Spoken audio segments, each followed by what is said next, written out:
Bush ran for office, he said something that grabbed me. He said, I think we need to be more humble in our foreign policy. Do you think 9/11, as horrible as it was, screwed up our value system about humility in the world and whether we're the boss of the world? No, I think George Bush screwed up our value system. Do you think... You have problems with not enough food, with the HIV/AIDS, with not enough medicine. Are there many orphans?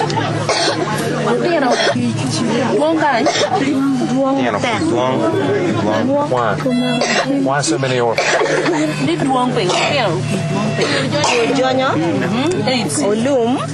Rebel activities. What happens with the orphans? Who takes care of them? Well,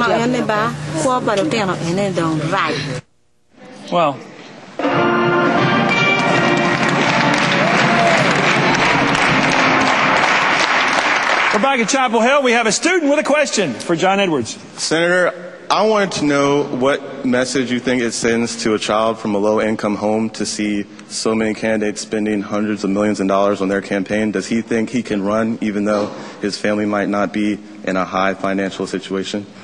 The answer to your question is it sends exactly the wrong message. And it's one of the reasons that we need to solve this problem. It's not the only reason. We spend so much money on political campaigns, and we raise money from lots of interest groups, and a lot of people don't feel like they're participating in this democracy as a result. I think the answer to this is to publicly finance our campaigns. Is McCain-Feingold a failure? Yes. Thank you. That's making news. Come on in. Hi, Senator.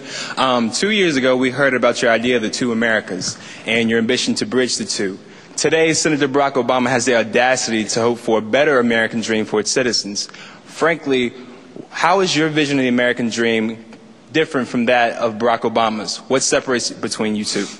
Well, I don't know the extent to which our vision is different. I don't know enough about what Senator Obama is saying. I think that when he talks about hope is something that I myself talked about a great deal when I was running for president and for vice president, restoring hope. Hope is on the way was one of the phrases that I used. So in terms of the substance of what he wants to do, I don't know whether he believes, as I do, that the most important responsibility of the next president is to restore America's leadership in the world, to address big moral issues in the world, like global poverty, AIDS, genocide, and what we need to do here at home. I just honestly don't know enough about where he stands on those things, although I'm sure if he runs for president, he'll tell us. Do you think he's gotten too much hype, press hype? I mean, the press went nuts over him up in New Hampshire this weekend. Do you think that was overdone?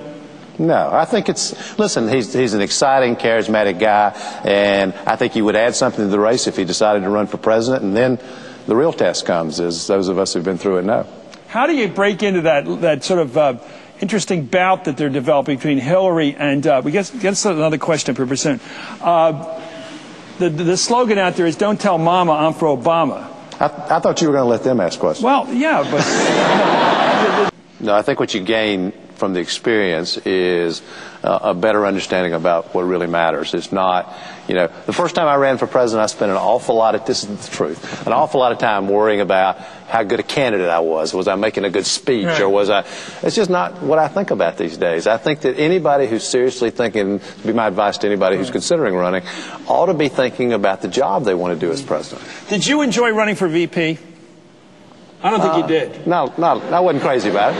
Well, is there something about the phrase vice president that doesn't turn you on? No, there's something about not being able to just freely say exactly what you think. Were you on a short leash? Well, anybody is running for vice president. Your job basically is to advocate for the presidential candidate. People vote. Were you well used by John Kerry? Oh, I'm not. I'll let you guys talk about that. I want to fight here. What did you think of his joke about if you flunk out of school, you don't do too well, and you're not too smart, you get us stuck in Iraq and it get turned around? What did you make of that? I think he just made a mistake. What was he saying? I think he was trying to say you better study. Oh, you're right. No, come on. No, you're trying to help. She saved me. The king jumped all over him. Not the first time. I'll tell you one thing. I could tell there was a fight coming because Hillary dumped on him, McCain dumped on him. Nobody cut him an inch. He just screwed up a joke. He's not a comedian, okay? Exactly. He's just not a comedian. Too big a deal is made There are out not of that it. many politicians who are actually very good at jokes. John spoke one time, and I said I wouldn't even go because he was supposed to be funny, and I didn't think he could carry it on. I love it. You're great. Behind every great man, there's a woman trying to kill him. He has great characteristics. What is it? Does she do this? Does she bust your balls like this when you come home? You give a speech. Does she do that? My children are watching What this. is this? What's this with the equal marriages? Why do people marry their equals? It used to be different. What happened to the Stepford wives? The good old days. What happened? Oh, how PC. How? Why don't you hiss? Oh, thank you. Finally, the freaking hiss. I needed it.